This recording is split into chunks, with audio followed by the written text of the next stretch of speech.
So Peter, first things first, how are you? I'm very well. And yourself, sir? I'm doing okay, not too bad. I'm getting to be more optimistic, considering the year we had. Um, Yes. well, because where I want to start with you as well is Saint-Forget. What is that like, that place? How would you describe where you kind of ended up for the album process? It's in quite an unusual place, and especially during that period, because it was just by coincidence that we winded up there. Was the house that was up for rent, it's on the compounds of a castle. I think it was Okay. probably the old stables. And this is usually, it's a castle that is being visited. It has a huge park, and usually it's crowded with people. They're just doing Sunday strolls and stuff. But when we were there, because of the lockdown, it was just empty. There was nobody there.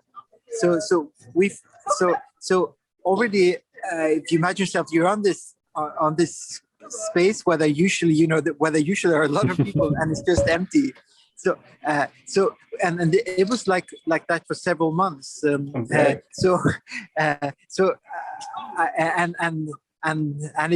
The village. Well, the village is basically just four houses and this castle. It's Okay. called Saint-Forget in French, which I couldn't help myself but used it for the album title. Right, because I can imagine, and obviously for everybody, it's been somewhat more of a year of isolation. But being in those surroundings and trying to be creative in that, was that helpful, or was it the other way around? I think when we got there the early March, and I had a lot of my spring was filled to the brim with commission work, and Okay. and suddenly everything was cancelled. So I found myself with an empty agenda, quite in. I mean, it was like psychologically a stress. I mean, we didn't know what was going. I was quite stressed about the whole situation, Right. which for obvious reasons I still am, and I think just plunging myself into this record was just was no other way. It was just how should I put it, like a means of. There was just no other option but Right. to use the time as much as I could into something, put it into something useful. Because what I find interesting as well is you've released an album, Songs from the Other Sides, with your wife earlier this year, and Yeah. now I read that the first kind of the writing process for this new album was between the fall of 2018 and the spring of 2020. So how did you cope with the writing, where you both wrote for one album and then for your own album, and then, as you mentioned, this whole world flipping itself upside down in a way? So what was that? Was it stressful? How should I put it?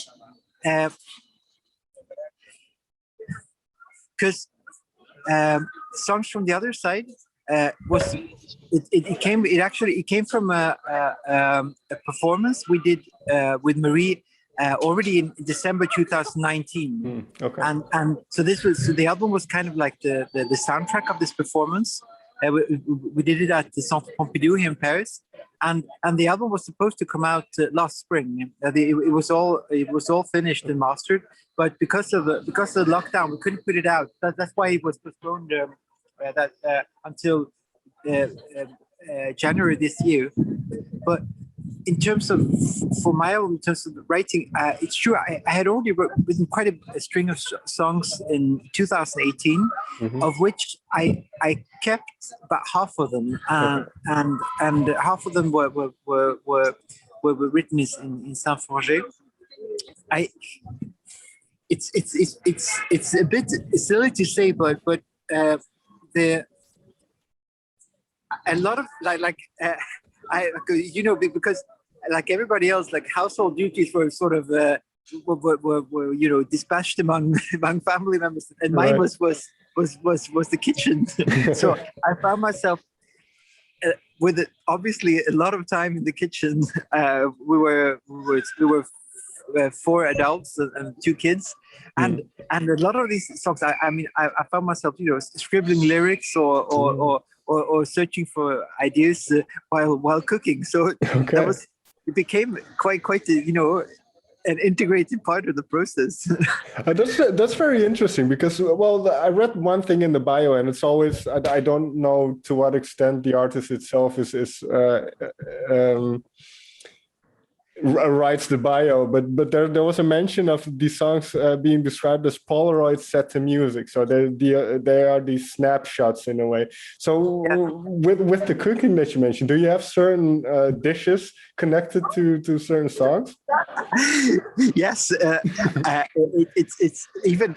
I mean, in reality, I know that I never really thought about it. That it's just been. I mean, it's sort of like a natural part of the way you. I mean, life in general. You do different things. You cook. You make music. Music is sort of just a part of the of life in a way. And Sure. But when I think, well, so that's why I never really thought about it. But when I start to think about it, I know that even like on my first album, a song like Story of the Impossible, I know that I can tell that that night I cooked the penna alla arrabbiata. Right. And I actually I remember I found I had it which I still have a Venezuelan cuatro, and I was just fiddling around with it, and I found a chord progression, and the lyrics started to emerge quite quickly. And I remember I started recording the demo after dinner. I had my studio in I was living in Berlin at the time, and I had a studio in my apartment. And in the morning, my demo was done, and I tried to re-record that.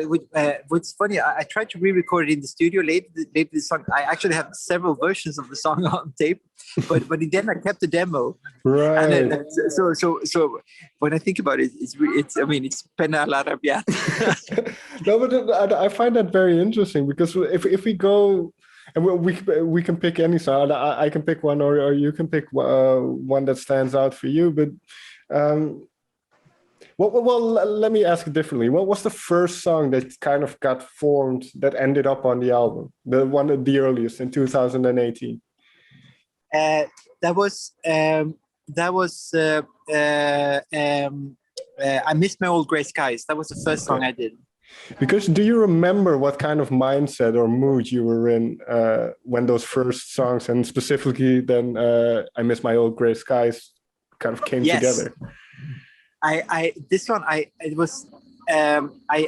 recorded. I wrote the song in summer 2018, and it was. I have a small studio where I work here in Paris, which is really it's a small attic, like a chambre de bonne, and it's really tiny, but it's under the roof.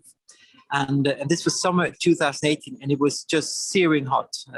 It must have been 50 degrees in my studio, so it was very literal. I was just so when I Miss My Old Grey Skies was a very literal application of just. But that's very interesting then, because there's this thing, I can't remember what it's called, but there's people who love the rain, and there's a word for it, but I don't remember. But are you one of those people who prefers gray skies? I'm definitely one of those. Okay.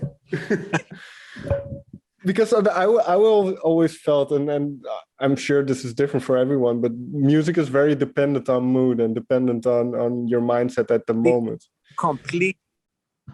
So for you, when you think about, and not just I Miss My Old Grey Skies, but the album in general, what kind of mood would you say goes with it, or can you kind of tell the various moods on the kind of the spectrum of human behavior, I suppose? But can you kind of tell what you were feeling as you listened through this album? It's an interesting question because this album I think that's very contradictory emotions that goes through my mind when I think about the album, when I think about the process of making this period, because in a way it's also I realized that the period of spring, of last spring, it was very much like an outcut in time, like a bit like if the time was suspended in a way, and when in terms of emotion, I mean, it was very contradictory because I realized, I mean, it was a period that was in many ways very stressful and very, but at the same time, I can't hide that there's also a lot of joy right. That's connected to it, because you know, the way I was working was, I mean, I went up really early in the morning and I went into a studio and I worked a few hours before everybody else woke up, and these sort of like, you know, at dawn, you know, walking out to my garden shed, and just time, and also in a way of spending this time, which I wouldn't have spent. I have two kids. I wouldn't have spent this time with them that much otherwise. Right. I had a project in China coming up, and I would have spent time away, and so it's very contradictory. On the one hand side, I can't say that it was it was an unhappy period, because it's not true, and at the same time, it's on the global scale of things. I mean, I almost feel. It's almost like if I don't entirely dare to admit, you know, it's very mixed sentiment. Well, one thing I found, and how is that important for you to have kind of that hope at the or that light at the end of the tunnel, and especially in your music? Of course, otherwise I don't know how on earth. We will be going on. Of course, if that's of course.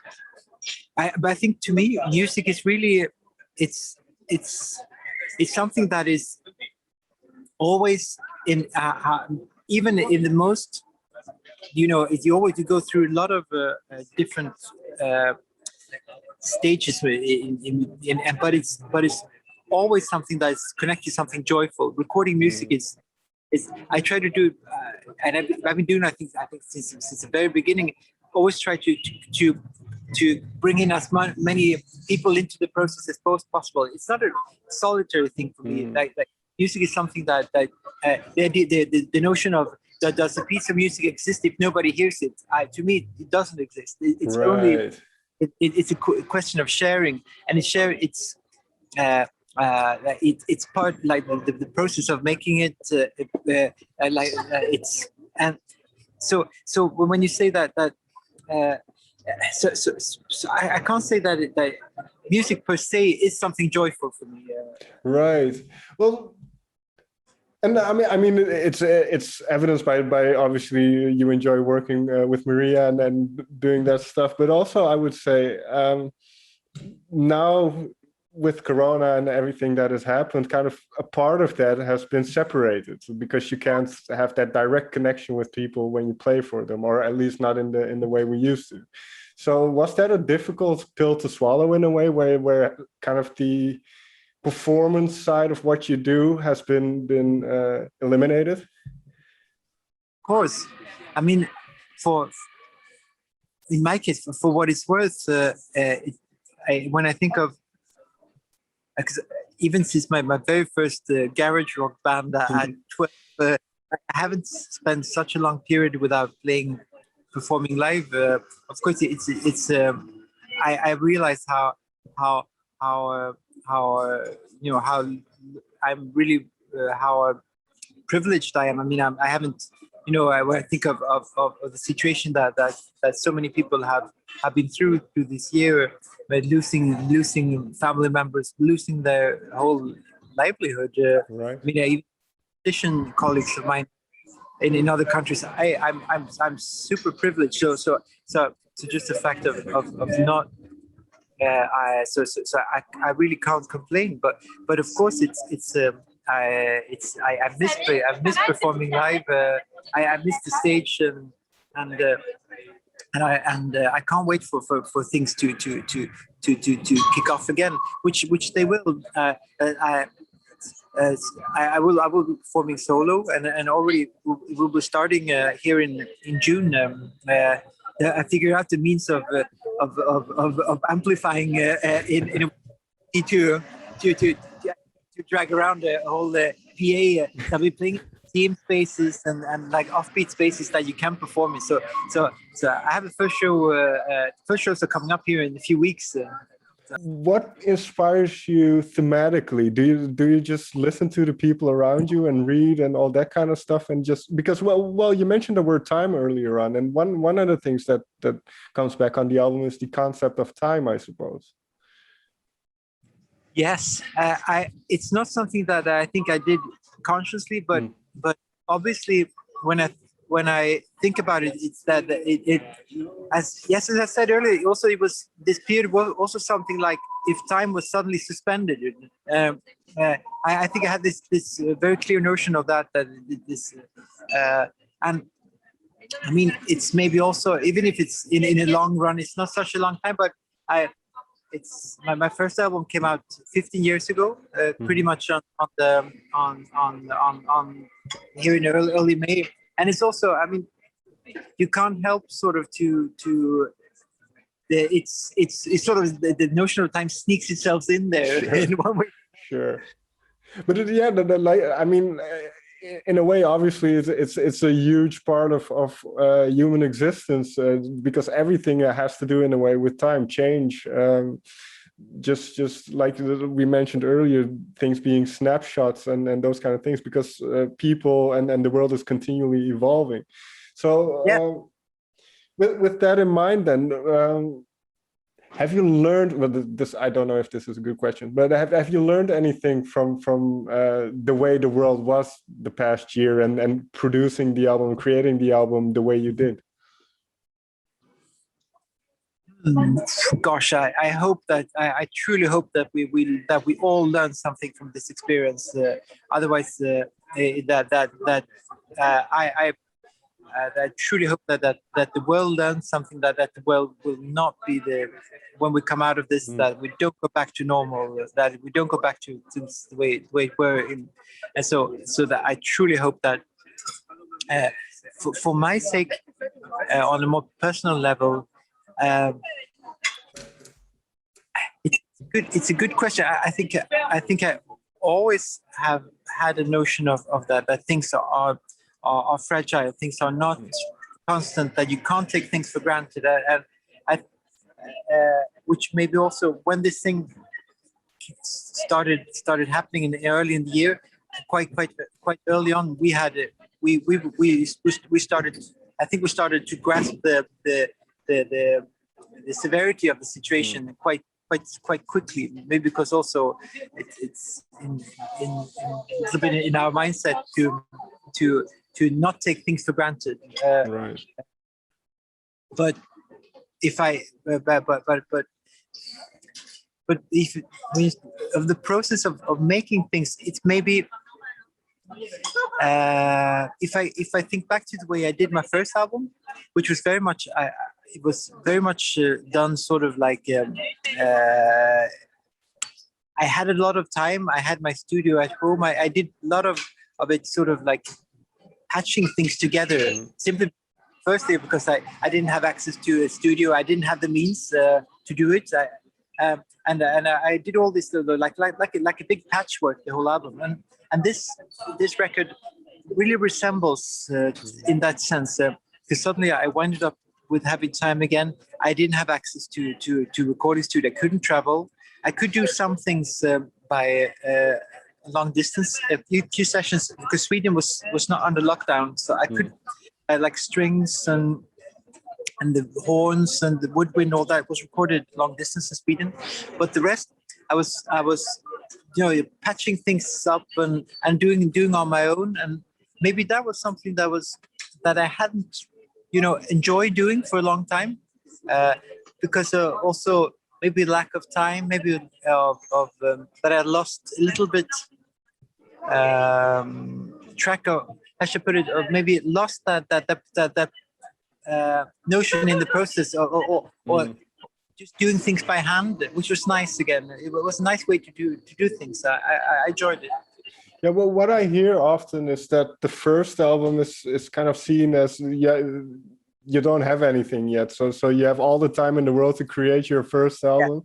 And then once that happens and things start to take off, then the business side comes in and you have all these other distractions. You have to do interviews with people like me and all that kind of stuff.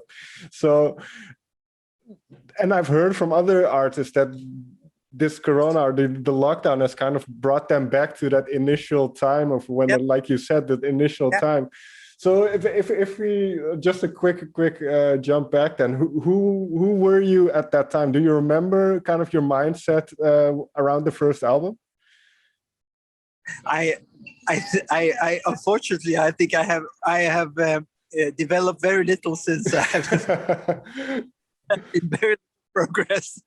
No, but I'll ask it a little bit differently then, because how have you developed as a musician, as an artist, in a way? How would you compare? Because you say the ways in which they were created are very similar. How would you say you've improved in a sense on what you already knew?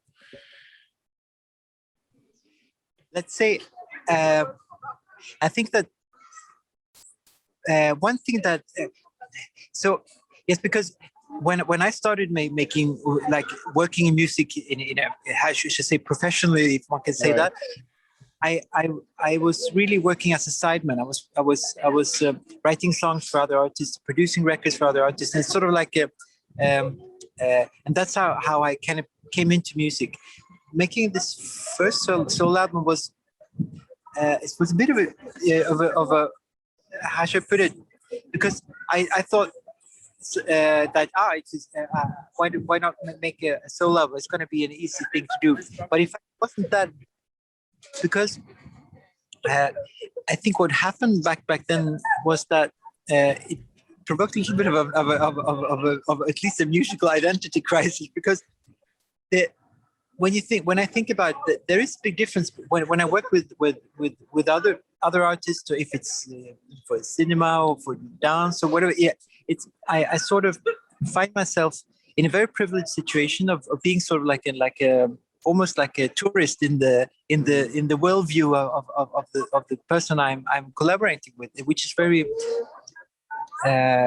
exciting and a privilege. But it also means that you kind of do all you can to sort of slide into and find a position within that framework. So when I started working on my own album back then, I suddenly found myself without anybody at the steering wheel. It was like if I was in a car that was racing without anybody driving, and that I think was something that took a little bit of time to find in reality what which I guess is just simply how that you kind of accept, how should I put it? I mean, in a silly way, accepting who you are, I guess. As a musician, who you are as a person, and who you are as a human being. And I think that was a bit difficult to take that on. And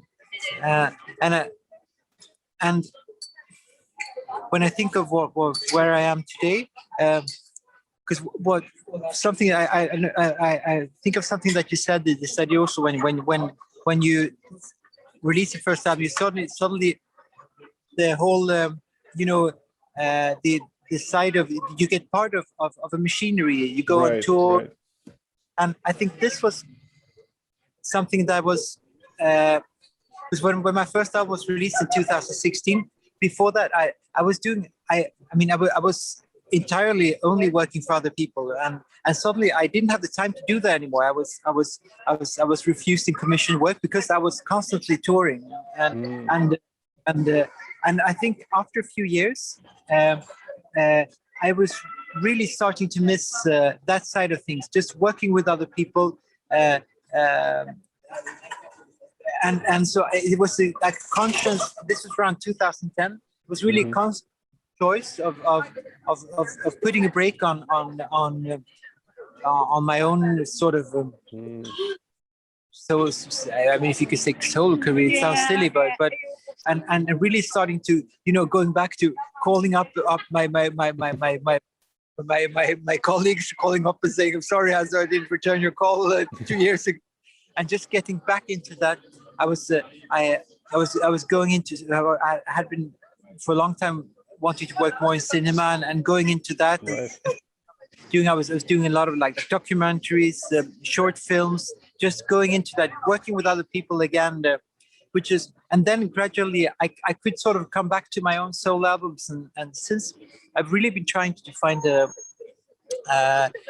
balance between the two, which I think is how I enjoy most of. I really need the two sides. Yeah, so you still have kind of that collaborative element, but you also have the side of where you can delve into yourself a little bit more. Yes, I think that the two to me is one is really nourishing the other, and I truly the two sides of making music.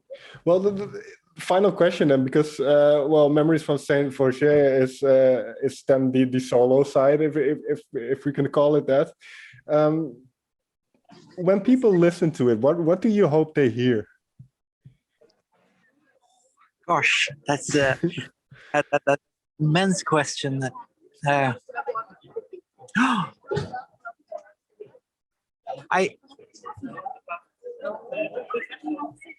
It's difficult to have any expectations or I hope that everyone. But you say it's such a music is such a. It depends on the situation. It depends on the mood. So many things. I mean, at least when let me turn it around this way. When the artists I really admire, it's when I look at an art piece or listen to a piece of music or watch a film. What I always the artists I really admire, they have something that is it's something always a bit elusive. You think that you have like a first sort of a degree of lecture. You come into and something is inviting you. You see things one way. It's like you watch a painting and you see straight lines. You see painting of straight lines, and then when you look a bit closer, you suddenly realize that the lines aren't that straight at all. They're a little bit blurry, and then you look at the painting a third time, you realize, oh gosh, there's a whole another bunch of lines behind them, and that you can read things differently, that you can see things differently, that you can, depending on, as you say, what mind you are, that you can listen to things differently, that you can discover things. That things aren't they aren't obvious, that they aren't what they seem to be. They're always what you try, what I intend them to be. That things are much more complex, like the world, Right. So it reflects life in a way where it's not as easily definable in a way.